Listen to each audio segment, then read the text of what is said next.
Habang nabubuhay talaga tayo dito sa lupa ay kailangan tayo maging mabait sa kapwa at saka sa tao. Alam mo naman ninyo, ang buhay ng tao ay isang kwento na lang to. Kaya iwan tayo ng magagandang alaala sa mga tao. Siyempre, lalo na pag pumapasok kayo sa trabaho at habang tumatagal, papakita yung hindi nagbabago yung mga gawa noon man at ngayon. At hindi kayo pinapayagan na paalisin. Ibig sabihin, nagustuhan kayo sa trabaho. Kaya, tumatagal sa trabaho. Hindi yung paiba-iba. Mahirap kasi pag paiba-iba.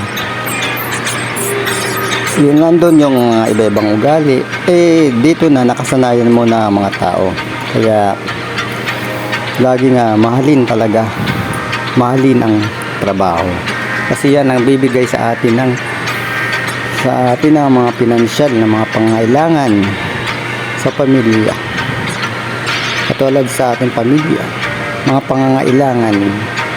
Yun lang po. Maraming salamat.